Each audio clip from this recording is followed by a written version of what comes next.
지금 세계 금융의 심장부에서는 우리가 단 한 번도 경험하지 못했던 거대하고 조용한 자산의 대이동이 시작되고 있습니다. 우리는 지난 수십 년 동안 비트코인이라는 유일한 안전자산의 신화 속에서 살아왔습니다. 하지만 그 거대한 파도 아래 더 정교하고 더 치밀한 자본의 흐름이 수면 위로 모습을 드러내고 있습니다. 도대체 왜 월가의 자금은 지금 이 순간에도 끊임없이 특정 알트코인으로 흘러들어가고 있는 것일까요? 이 현상을 이해하지 못한다면 다가올 대전환의 시대에 당신의 자산은 그저 무기력하게 녹아내릴지도 모릅니다. 여기서 우리는 한 가지 근본적인 의문을 던져야 합니다.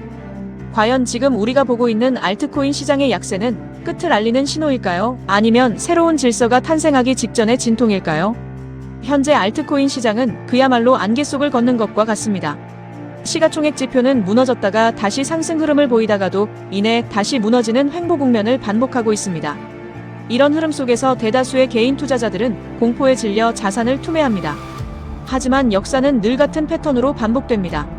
시장이 위축되고 자산의 가치가 정당한 평가를 받지 못할 때 그 틈을 파고드는 것은 언제나 가장 영리한 자본들입니다.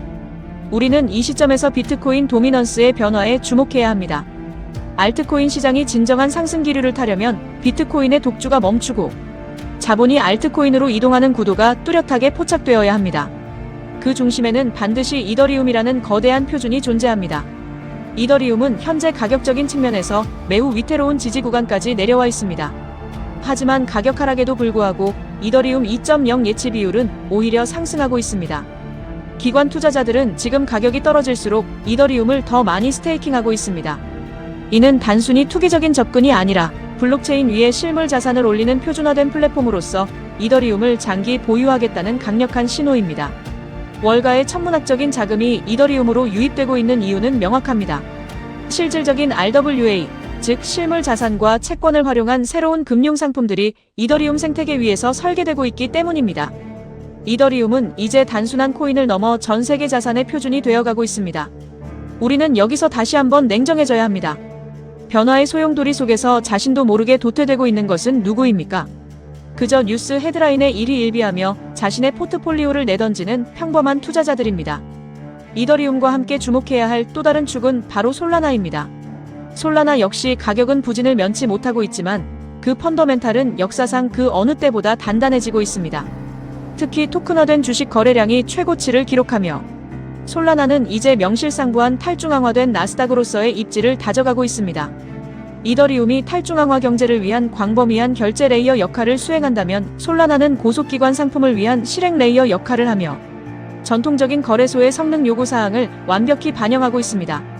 이러한 흐름은 우리에게 중요한 교훈을 줍니다.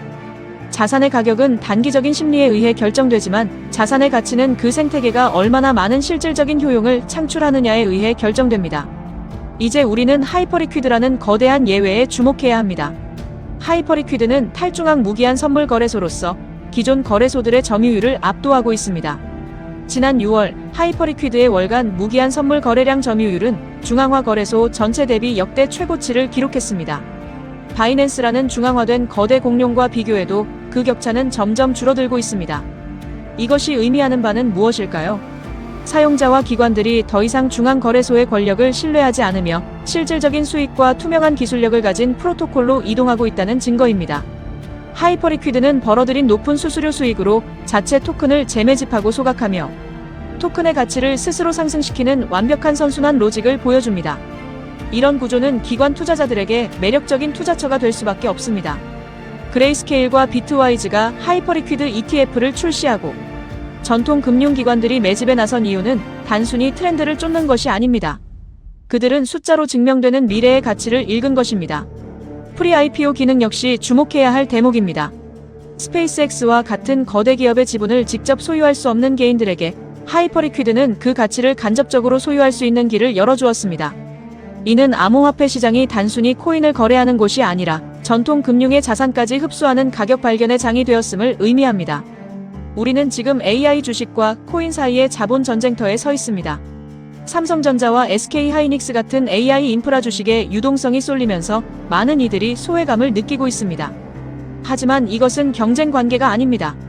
자본은 언제나 가장 높은 수익을 기대할 수 있는 미래의 섹터로 자연스럽게 순환합니다. 과거 한국 증시가 압박받을 때 암호화폐가 폭발적으로 상승했던 것처럼 자산은 돌고 돕니다.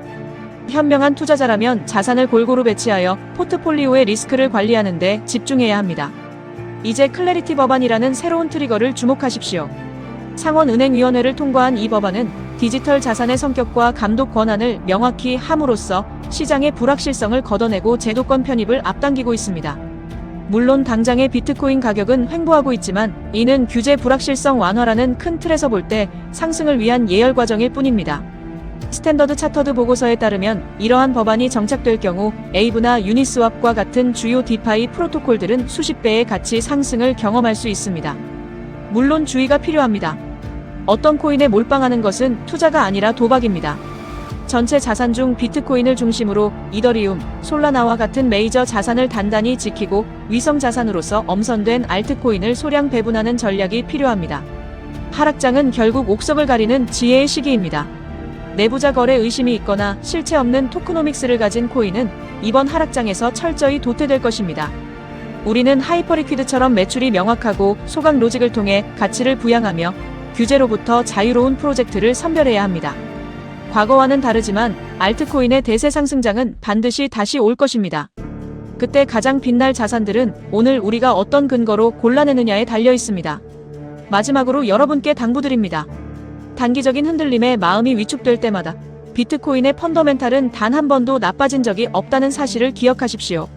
기관들의 진입은 가속화되고 있고 규제의 안개는 걷히고 있습니다. 가격은 결국 그 자산이 가진 가치에 수렴합니다. 지금처럼 시장이 차갑게 식어 있을 때가 사실은 우리가 가장 차가운 머리로 전략을 점검할 최적의 타이밍입니다. 어떠한 경제적 소용돌이 속에서도 살아남는 투자자는 늘 감정이 아닌 데이터에 기반한 결정을 내립니다. 우리가 살펴본 이더리움의 기술적 진화, 솔라나의 기관 친화적 생태계, 그리고 하이퍼리퀴드의 압도적인 수익 모델은 단순한 현상이 아닙니다. 이것은 다가올 디지털 자산 시장의 거대한 인프라가 어떻게 구성될지를 보여주는 청사진입니다. 지금 당신이 가진 투자 원칙은 과연 시장의 변동성을 견딜 만큼 견고합니까? 아니면 단순한 바람에 흔들리는 촛불과 같습니까? 우리는 늘 같은 질문을 던지지만 답은 언제나 시장의 깊은 곳에 숨어 있습니다.